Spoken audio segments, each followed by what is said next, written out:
A day in my life day 9 video మొత్తం capture చేశాను, edit చేశాను. వాయిస్ ఓవర్ ఇవ్వడానికే టైం సరిపోలేదు. ఎందుకేమో తెలియాలి అంటే డే 10 వ్లాగ్ లో అయితే చెప్తాను. ఫెస్టివల్ అంటే కన్ఫర్మ్ గా ఐ చూస్ ట్రెడిషనల్ అనమాట. సో ఇంకా ఇంట్లో హ్యాపీగా పూజ చేసుకుని టెంపుల్ దగ్గరికి అయితే వచ్చేసాము. సీతారాములు వారి కళ్యాణం ముందు ఓం కాల్చి నవగ్రహాల పూజ చేశారు. ఆ తర్వాత కళ్యాణం కావాల్సిన అన్ని ప్రిపరేషన్ జరుగుతాయి.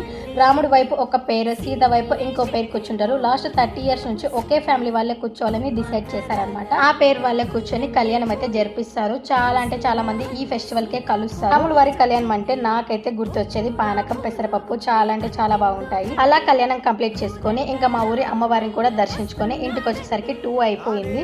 మార్నింగ్ నుంచి ఏమీ తినలేదన్నమాట. ఇంట్లో ఇంకా ఫెస్టివల్ స్పెషల్స్ అన్ని హ్యాపీగా తినేసి అగైన్ ఈవినింగ్ రెడీ అయిపోయి సీతారాముల వారికి రథోత్సవం జరుగుతుంది. లాస్ట్ 2 years నుంచి మా ఊరి తేరికి మా ఫ్యామిలీ నుండి దండ అయితే కట్టించి తేరికైతే వేస్తున్నాము. ఆ తర్వాత సీతారాముల వారిని రథంలో కూర్చోబెట్టి అలా ఊరేగిస్తారనమాట. చాలా అంటే చాలా బాగా జరిగింది ఫెస్టివల్. ఆ ఊరికి చుట్టుపక్కల ఉన్న విలేజెస్ లో ఉగాదికి ఇలా రథోత్సవం అయితే జరుగుతాయి. మా విలేజ్ లో ఏమో ఈ రోజు రథోత్సవం జరుగుతుంది. అందుకే ఈ ఫెస్టివల్ కి ఎక్కడున్న వాళ్ళందరూ కలుస్తారనమాట. కళ్యాణం రీల్స్ కూడా పోస్ట్ చేశాను. ఎవరైనా చూడని వాళ్ళు ఉంటే డెఫినెట్ గా చూడండి. మా ఊరి సీతారాముల వారి కళ్యాణం ఎలా అనిపించిందో కామెంట్ చేయండి. నా అవుట్ఫిట్స్ ఎలా ఉన్నాయో కూడా కామెంట్ చేయండి. See you on next day.